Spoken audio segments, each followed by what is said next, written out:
Muchas gracias. Muy buenas tardes a todas y a todos. Saludo con respeto al presidente de la mesa directiva, el diputado Porfirio Muñoz Ledo, y a todos quienes presiden esta sesión. De la misma manera lo hago con todos los diputados y diputadas aquí presentes, en una legislatura que nos llena de orgullo, ya que las mujeres ocupan el 49% de las curules, marcando un hecho histórico en nuestro país. Gracias a la lucha de muchos años que impulsamos las mujeres y que el presidente Enrique Peña Nieto recogió al enviar la iniciativa promoviendo la paridad y que con toda generosidad fue abrazada por todas las fracciones parlamentarias. Comparezco para rendir cuentas sobre la política de vivienda, desarrollo urbano, territorial y agrario, como lo mandata la Constitución. En este sexenio, además de las reformas estructurales emprendidas, hay una que ha sido silenciosa pero no menos importante, la reforma urbana. Parte de un principio fundamental. México es ya un país urbano.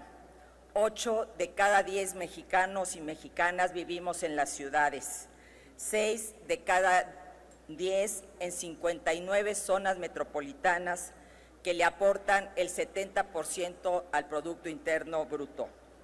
Nuestras ciudades crecieron de manera desordenada, desigual. Al lado de las grandes zonas residenciales y corporativas, se generaron cinturones de pobreza. Según cifras de Coneval, el 60% de la misma hoy se concentra en las ciudades. Las zonas periurbanas se caracterizaron por su irregularidad, carencia de servicios e inseguridad. El suelo perdió su función social, se olvidó la planeación y sobre todo se abandonó la visión de largo plazo y la rectoría del Estado sobre el territorio. Por eso, el primer paso de esta reforma fue la creación de la SEDATU. Por primera vez se asumía que el territorio es el continente donde aterrizan las políticas públicas y que el desarrollo urbano y regional debían partir de principios rectores fundamentales. En segundo lugar, se transformó completamente el paradigma de la política de vivienda. En este rubro hay un antes y un después. Se pensó que la vivienda no solo era un derecho social que consagra nuestra Constitución, no solo el hogar y el techo al que tienen derecho las familias, sino como un elemento ordenador del desarrollo urbano. No más viviendas de una sola habitación, sin equipamiento y lejos de los centros de trabajo. No más viviendas en las que al trabajador o a la trabajadora les costaba más el transporte que el pago de la hipoteca, y desarrollos habitacionales y política de vivienda que no entendían que las mujeres ya trabajamos, que somos proveedoras y que vivíamos largas horas de angustia al saber que nuestros hijos se encontraban solos sin ningún cuidado. Viviendas, en fin, que en un porcentaje importante terminaron abandonadas, generando así la paradoja de vivienda sin gente y gente sin vivienda que había que resolver. Para ello se establecieron parámetros de contención urbana en los que solo ahí se aplicaron los subsidios. Se hizo una alianza con el sector privado para que la vivienda social contara con al menos de 2 habitaciones y el subsidio se canalizó exclusivamente hacia estos polígonos, de tal manera que el 100% de la vivienda nueva se encuentra hoy cerca de las fuentes de trabajo. En un acto de justicia social, se le dio un carácter progresivo a los subsidios, disminuyendo este apoyo de 5 salarios mínimos a 2.8 salarios mínimos hacia abajo. Y sobre todo, se construyó vivienda para construir ciudad, como componente fundamental de la nueva agenda urbana que México adoptó junto con otros países en Hábitat 3. En este gobierno se asumió también que las familias son diversas y que había que apostarle a la inclusión. 3 de cada 10 créditos y viviendas han sido para jóvenes, menores de 30 años, 4 de cada 10 para mujeres.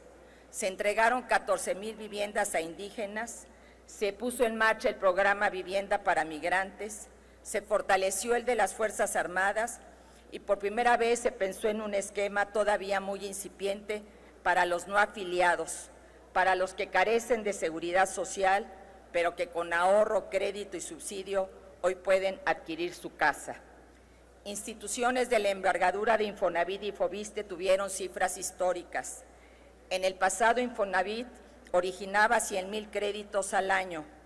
Hoy origina 600,000 anuales, es decir, 1,657 créditos diarios. Una de cada 3 viviendas financiadas por el Infonavit durante sus 46 años de vida se han dado durante esta administración y una de cada 4 del Foviste en el mismo periodo.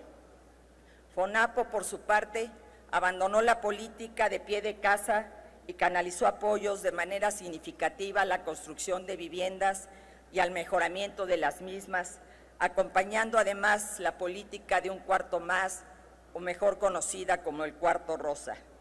485,000 cuartos adicionales fueron construidos para combatir el hacinamiento y la violencia hacia las niñas y las jovencitas. Las cifras son significativas.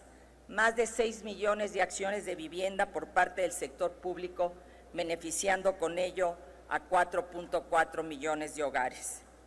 Esta política tuvo que remar contracorriente. Se recibió un sector de la vivienda en depresión. Las empresas que cotizaban en la bolsa habían quebrado.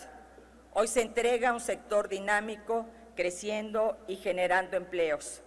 De 2015 a 2016, el Producto Interno Bruto del sector creció 11 puntos porcentuales y se han recuperado los empleos perdidos. Y si tomamos en cuenta toda la cadena de valor, este importante sector económico mantiene 3 millones de empleos directos e indirectos. Se partió de otro principio básico. Las ciudades son patrimonio público, les pertenecen a quienes las habitan. Todas y todos tenemos derecho a la ciudad, a vivir en una ciudad segura, sustentable, resiliente, compacta, incluyente, en las que podamos ser felices y ejercer plenamente nuestros derechos. Había que cambiar el paradigma, poner en el centro a las personas, priorizar el cuidado de nuestro medio ambiente, porque las ciudades generan el 70% de los gases de efecto invernadero. Más de 2 millones de hipotecas verdes y la Nama de Vivienda hablan de esta línea de acción. Se derivaron también estrategias que incorporaron aspectos como la resiliencia, la gobernanza metropolitana, la movilidad, el ordenamiento territorial, que supera lógicas sectoriales y que por primera vez plantea una visión compartida de territorio y desarrollo. Todo este esfuerzo culminó gracias al compromiso del Poder Legislativo, que aprobó una nueva ley, la de asentamientos humanos, ordenamiento territorial y desarrollo urbano. Con el programa de rescate público se estableció una estrategia de prevención a partir de acciones de habilitación y rehabilitación en más de 5,000 espacios públicos, de los cuales 1,500 son nuevos, con impacto en más de 4 millones de hogares. Adicionalmente, y como un ejercicio del derecho al color, se han pintado 45,000 fachadas con recursos públicos y en alianza con fundaciones como Corazón Urbano hemos llegado a la cifra de 150,000 fachadas. Al mismo tiempo, se implementó la estrategia de ciudades seguras para las mujeres, donde somos nosotras las que decidimos las obras y acciones sociales que permitan la seguridad de sus familias. La política de desarrollo urbano del gobierno mexicano ha alcanzado un reconocimiento internacional porque desempeñó un papel activo durante la Cumbre Mundial Hábitat 3. En vista de ello, el secretario general de la ONU me invitó a copresidir el panel de alto nivel encargado de trazar la ruta de implementación de la nueva agenda urbana, que plantea precisamente un horizonte de muchos años en materia de desarrollo urbano y ordenamiento territorial.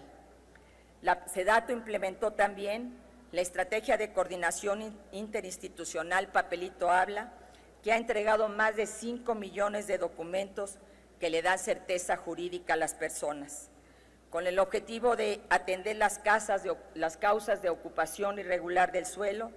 En este sexenio fue creado el Instituto Nacional del Suelo Sustentable, que planea, coordina y ejecuta políticas públicas para la gestión y regularización del suelo.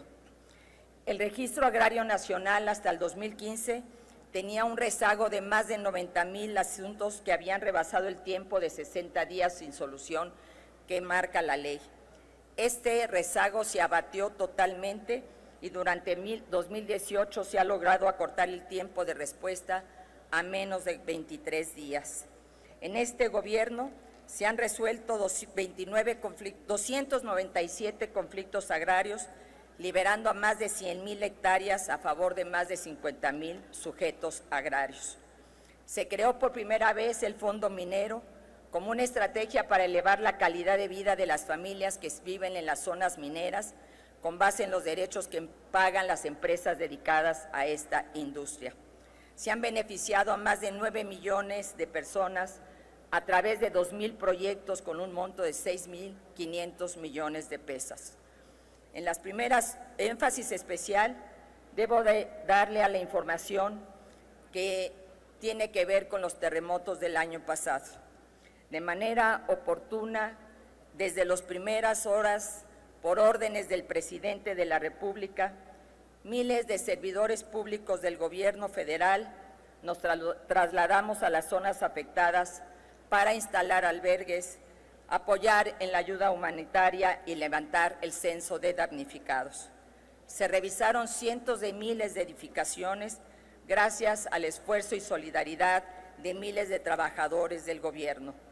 El Gobierno de la República retiró y acarreó 1,642,000 metros cúbicos de escombro, lo que equivale a llenar 1.6 veces el Estadio Azteca. El día de hoy, el 98% de los damnificados ya recibieron sus tarjetas con los recursos ya sea para la reparación o la reconstrucción de sus hogares. Eso equivale a 8,087 millones de pesos, de los cuales los beneficiarios han retirado ya 7,516 millones de pesos. Los gobiernos federales y estatales han aportado recursos públicos de asistencia técnica y las familias se encargan de la reparación o la reconstrucción de sus viviendas. Así empoderamos a los ciudadanos a darles la decisión sobre la reconstrucción de sus hogares. Se tiene un registro de más de 49,000 viviendas con daño total en proceso de reconstrucción y se adoptó además un esquema de supervisión en el que los principales actores han sido las mujeres. ¿Quién mejor que ellas para garantizar que el hogar de sus hijos fueran reconstruidos? Estos datos representan mucho más que números. Se refieren a personas que han visto su realidad transformada, han mejorado su calidad de vida y que hoy se sienten más seguros, en espacios más amplios y que tomen en cuenta la diversidad de sus necesidades. Así como el siglo XX fue el siglo de la reforma agraria, el siglo XXI debe ser el de la reforma urbana. Este debe ser el compromiso de todas y de todos. Debemos asumirlo como una visión de Estado, respetando competencias, pero sumando fuerzas para que nuestras ciudades sean espacios de libertad, igualdad y felicidad. En pocas palabras, para que nadie, absolutamente nadie, se quede atrás. Muchas gracias.